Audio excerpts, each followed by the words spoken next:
Hi everybody, my name is Lou Starita. I'm the owner of Paul Mitchell School, Boise, Nampa, Richland, and pretty soon Provo, Utah. And today I'm here with Shelby Bills of Graeber and Company. She's the business manager and has been with them for 16 years and 8 months, roughly, right? Yes. And has done a remarkable job. I met Shelby about 8 or 10 years ago, and she was on a top list for me to interview because of her business acumen and the things that she's done. And also she has really worked hard to develop her leadership skills. She's taken classes. She works really well with our future professionals, so I'm really excited to be here. So I started actually in guest services, so at the front desk, when I was 19 years old and going to Boise State University, and I fell in love with the beauty industry. So that's kind of what spurred my interest, and then I went on to work with Aveda salons and how they work and what's happening out there in the industry and really for the state of Idaho. And then I came back to Graeber and Company, and the rest is history. And since that time when you've come back, what are some of the roles that you've played? So I started out in guest services. I was also the retail manager here. I was a sales rep for Pacifico's Aveda. Came back as a general manager here at Graeber and Company, and then I also created the director role here that we didn't have before. So. And you're a co-owner. I am a co-owner, yes. So how long is that? I'm like, wait, I forgot about that part. Yeah, that's an important part. That's an important part. So about 10 years ago, I became one of the owners here at Graeber and Company, the managing partner. I was 25 years old, and so I learned how to run the business and the business end. There were 4 owners at the time, 3 stylists, so 3 of my business partners were behind the chair, and then I was running the business from the front to the back as well. Wonderful. And you mentioned you were 25 years old. That's Yes. really impressive. Well, tell us, what were some of the challenges you had? What are some of the obstacles you had? I mean, that's pretty incredible. You must have a lot of fortitude and persistence. What were some of the things that you had to overcome, and how did you do that? Yeah, absolutely. So I think for me at that point, Graeber and Company has been around for almost 54 years this year. So at that point, it was a 45-year-old business or so. Most of the stylists were all twice my age. They were very established.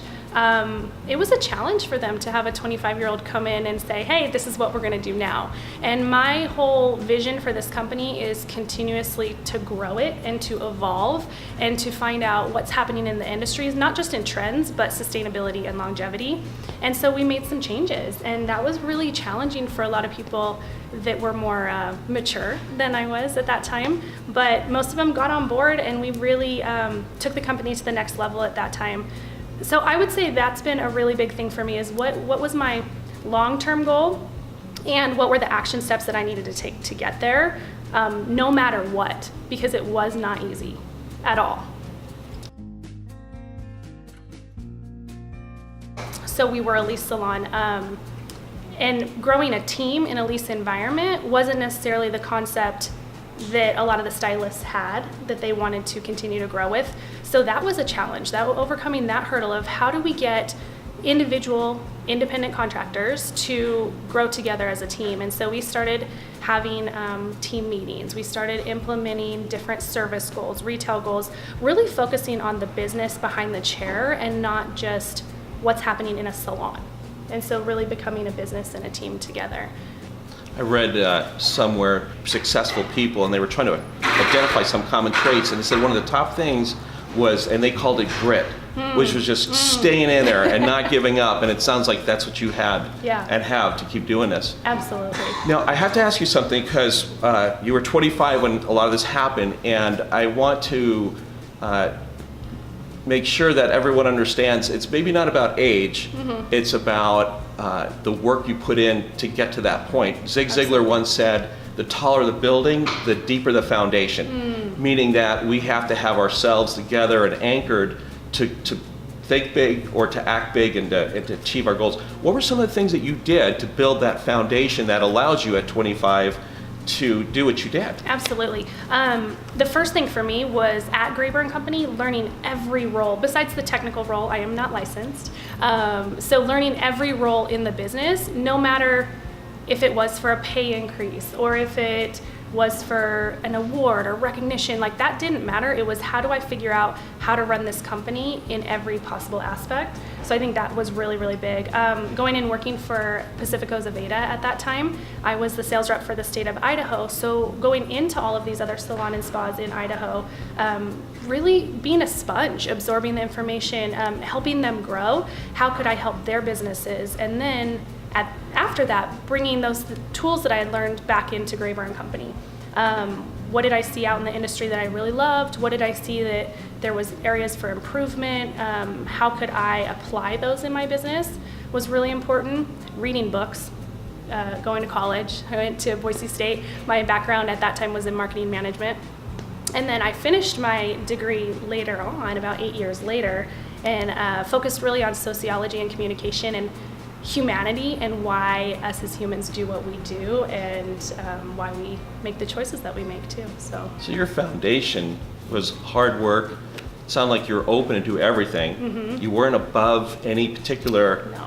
Right? If you had to clean the bathroom. We are the janitor right? all the way up. Okay, yes, so absolutely. I think that's really cool, because sometimes we can feel entitled and we're above something, but that's actually just the opposite, isn't it? Yeah.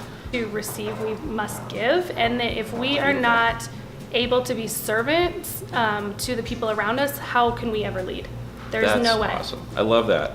Tell us a little bit more about Graeber and Company. What's the philosophy? What you're recognized as one of the top spas in Idaho. To me and everyone who is a part of this is truly a team and a family, that we, to our core, are here for each other. And I think that's where it starts, is that as long as I take care of my people take care of our guests and our community. Our 3 core values are our community, passion, and integrity.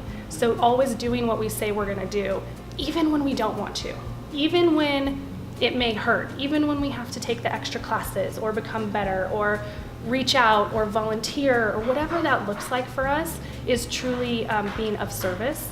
5-star service is very, very vital to our company. It's how do we elevate the guest experience.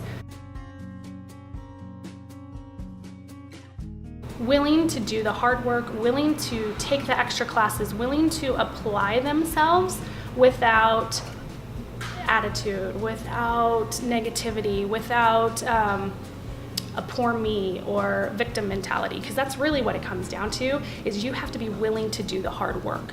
That's first and foremost. Team, do you want to be a part of a team? There are people that completely want to be independent and they don't want to be a part of a team, and those aren't our people. Because at the end of the day, we step in and help our team no matter what, to make sure that everybody is successful here at Graeber and Company.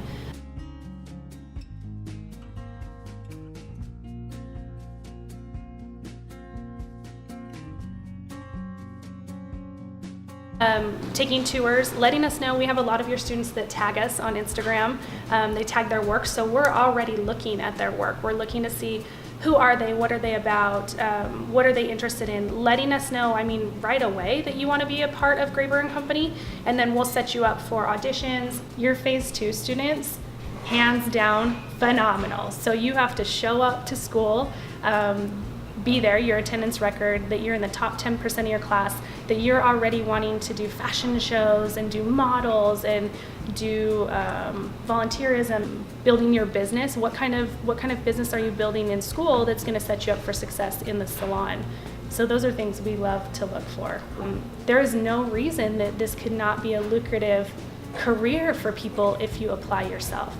I love this. I love that, because I want the world to know that if they live their life right, if they work hard and do the right things, and they work for the right places, they can earn a great income. Absolutely. Well, and I want to add to that, like it doesn't matter your compensation method. It doesn't matter whether you go to a lease salon or a commission salon or an hourly salon, or that you do things on your own and maybe you're freelance and you travel.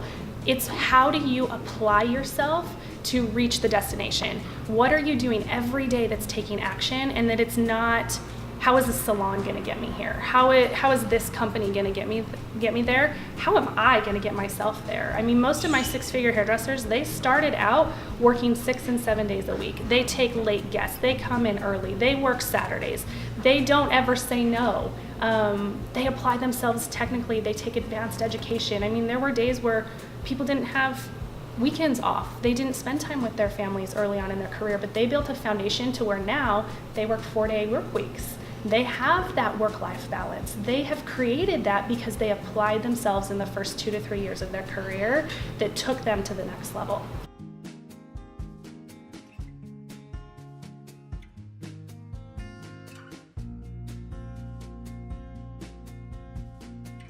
No matter where you work, find out what kind of education program do they have. Do they have mentors?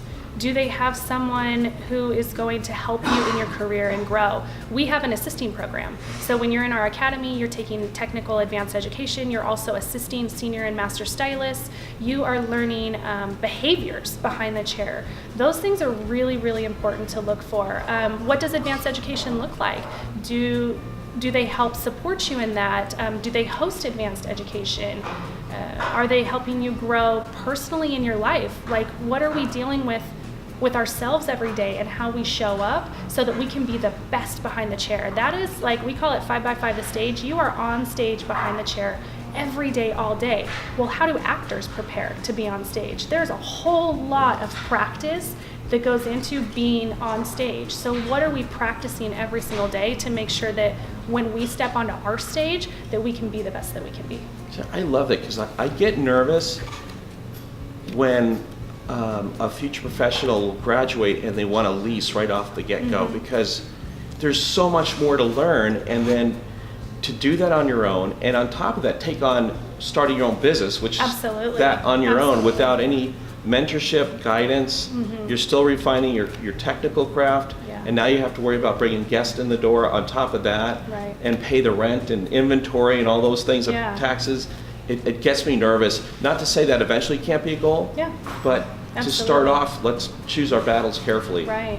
And in my 17 years of experience and across the industry, and we've had every compensation model in this company, so I have worked with renters, I've worked with employees, I've worked with commission, I've worked with hourly, I've worked with salary. That part is really so important, because if we jump and we say, okay, I don't have a team to support me, I don't have someone to answer my phones, I don't have an accountant to show me how to handle my taxes as a self-employed person, I don't have accountability, so I may only show up for those guests that are on my book, but I'm not out there finding new guests.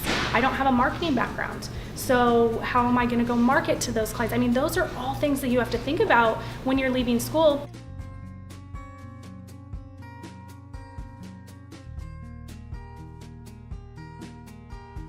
So as far as the Graeber Academy, it's something that we do internally in our salon. So I don't think it's necessarily something that we would have multiple academies happening at once. However, we now are looking at advanced academies where we're going to open it up to the network.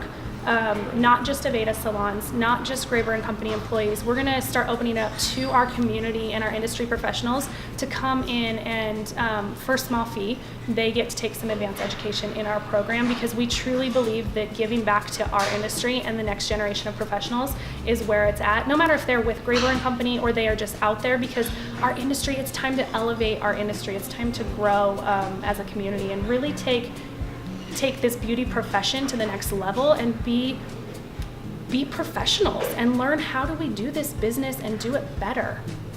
When we started, I mentioned that when I had met Shelby 8-10 years ago, how impressed I was with you and just your depth of knowledge, and now we can see why I was so impressed, Shelby. So thank you so much. I really appreciate so much. all that you've shared with us, and we hope to come back and visit with you again.